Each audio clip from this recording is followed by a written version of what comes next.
everyone, my name is Amber. Welcome back to my channel. Today this is going to be a more chatty video than normal. I'm going to be discussing how I'm tackling my enormous TBR pile. So as a quick kind of background on my issues, I don't actually think it's an issue. I just have a lot of books and I want to read them. But as a kind of background, I have been booktubing and book blogging for 10 years now, since 2010. I was 17 when I started and I didn't have my own income, so I would go to the charity shops with £5 and I would go and buy as many books as I possibly could. And over time these charity shop books kept building up, and then once I actually started and got into booktube, my mum would very kindly buy me some books and I would be trying to keep up with what other booktubers were reading. I would take their recommendations into account and I would get swept up in all of the hype. This is around the time that book haul videos were just becoming a thing and they were very, very popular. So I used to watch so many book haul videos and pick out a few books from there.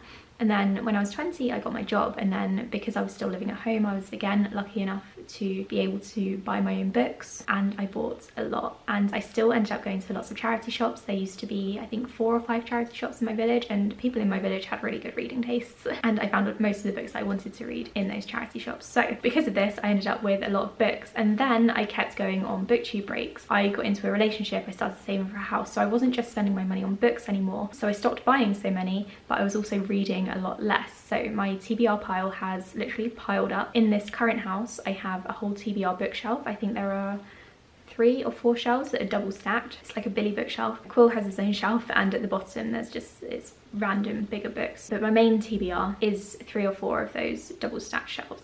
And then I also have books at my granddad's house because I used to live with him and I left a load of books behind when I moved in with my current partner. So yes, I have a lot of books. By my last count, I have over 400, and I don't mind this. I am quite comfortable having spent the money on books. I have disposable income now, so I'm happy to buy books, and I like having a big collection. It's something that I have always wanted, and because I'm a mood reader, it also helps because I have a lot of options and I don't always have to go out and buy books now. I've got a lot of options on my TBR. That said, I also still get books from publishers, particularly on Netgalley, and that takes up a lot of my time. So I'm not necessarily choosing as many books from my TBR as I could. Last year I read 150 books. Not even half of those were from my TBR that was already there. They are new books, like new releases, or they were from publishers and Netgalley. There were a few that were from my TBR bookshelf, but not too many. So in 2021 I want to change this because I know that I've got some amazing books on that bookshelf that I just keep ignoring because I'm not as hyped for them anymore. So my plan for 2021 is to tackle this TBR pile, and I wanted to talk about how I'm going to do that because I know that a lot of us have big TBR piles and some people get stressed out about it. I'm not one of those people. I really enjoy it, like I said, but I think it's something that a lot of us have in common. So how am I going to tackle my TBR pile? First thing that I want to do is something that I'm actually already doing, and I have been for the past maybe 3 years since I started saving to buy a house, and that is to be more mindful about my book buying. Last year I think I spent around £200 on books. I'm not sure how many dollars that is. It used to be about $300, but it's definitely a lot less now, and I'm okay with that. I have the income to be able to do that. It's not very much money per month for me, but I do want to continue to be mindful about it and only buy books that I am excited for, rather than just any old recommendation that comes up through booktube or book Twitter. In relation to that, I also want to try to read books as soon as I buy them, or close to as soon as I buy them. I have a really bad habit of being really excited for books and then I put them back on my bookshelf and then I don't read them for months because something new catches my eye, whether it's a new e-galley or it's a gift from a friend or a new release. I always seem to get a bit distracted, so I want to, in being more mindful, I want to try to read books quickly rather than leaving them behind on my TBR pile to kind of gather dust. Because for me, it's not that I'm buying books that I'm not excited for. I am really excited for them. I just forget about them because there are so many books constantly coming out or catching my eye, or books that I get from the library and then I end up reading those instead of my TBR books that I've bought. The next 2 kind of things that I want to keep in mind are to perhaps request fewer Netgalley copies because I have a problem on Netgalley. My only issue with this is that I do want to read new releases. I think it's very important to promote new authors and new books, and this year in particular I'm doing the debut author challenge, so that means that I want to support debut authors, and I want to keep up with some of the new releases for that. I suppose this sort of goes hand in hand with the mindfulness. I want to be more careful about what I request from Netgalley. At the moment, I'm actually only requesting books from authors that I've read before and that I'm really excited for. So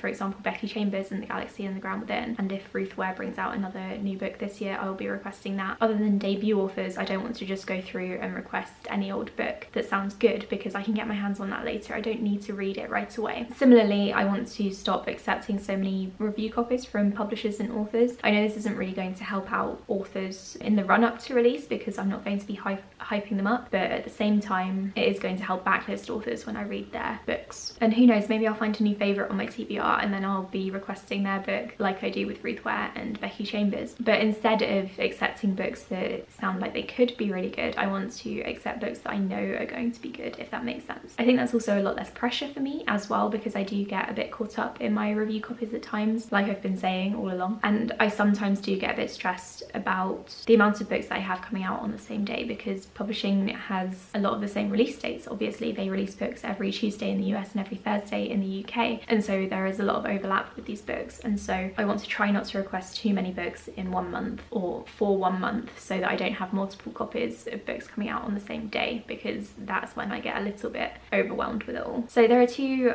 more specific things that I'm doing to tackle my TBR, reduce my TBR, whatever we're going to call it. The first is something you've probably come across in my TBR videos, and that is I'm going to be doing a TBR challenge throughout this year in which I pick a monthly theme. It's just something I currently think up like in my head, but I was thinking I could maybe pick it out of a TBR jar. But I come up with a monthly theme, and the books that I pick from my TBR have to fit that theme, and I have to pick 3 books per month. So in January I was reading short books from my TBR. I had to choose 3 short books, and if I wasn't in the mood for one of them, that's fine. I just had to swap it out for another short book. Or if I wanted to read more than 3 short books and I felt like reading another one from my TBR, I had to go looking for a short book. In February I'm going to be reading books that are all the same colour on the cover, which is going to be fun because I have a lot of books with white covers. And then in future months, I think I'm not going to be doing a genre theme, I don't think, because I don't want to force myself to read too many books from a certain genre, and luckily I do have a lot of books from all different sorts of genres, so that will work really well for my mood reading. So I'm going to continue to do that throughout the year, as well as trying to match any readathon prompts with that theme. So I don't know if the contemporary-thon is happening in February yet,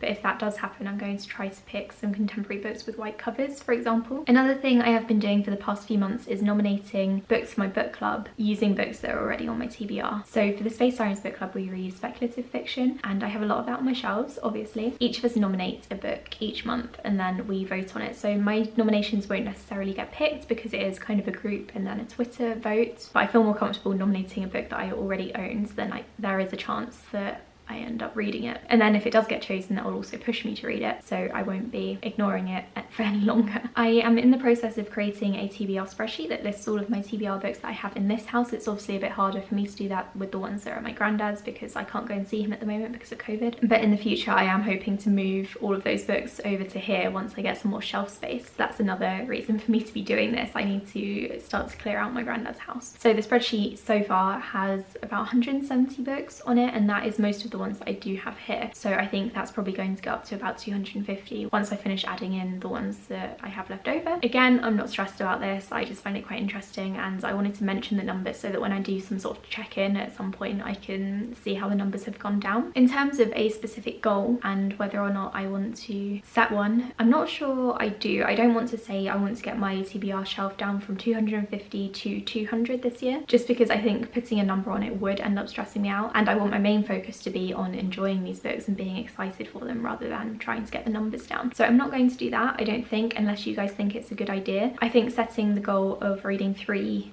TBR books per month before I buy another is a good enough number goal for me. It allows for a bit of flexibility. I think I'm happy with that. So far in mid-January the 3:1 ratio is working for me, so that's going quite well, but again it is only the beginning of the year, so I don't know how it's going to go in a few months time. So those are my plans for tackling my TBR. Hopefully I can reduce it a bit this year, and my main reason, like I said, for doing this is to check out some of the books that I have previously been excited for that maybe I've been neglecting a bit, and I'm really excited to do so. I know that I've got some amazing books coming up from my TBR and I'm really excited to get to them. I want to know a couple of things in the comments below. First of all, if you think that I should put a number goal on it, if I should figure out how many books I can reasonably manage this year and then get the number of TBR books down to that. Let me know if you think that I should be doing a TBR jar for the themes and prompts, because at the moment I'm just kind of picking them out randomly, like from my head. And also I want to know how big your TBR is. If you've got a very small TBR, then I am partly jealous, because I do wish that mine was a little bit smaller, but at the same time I don't think I would want it to be a TBR that could fit onto my bedside table, because I would get quite sad about that. So thank you so much for watching this video. Please do like and subscribe if you enjoyed it, and let's get a discussion going in the comments below. I'll speak to you all in the next one. Bye.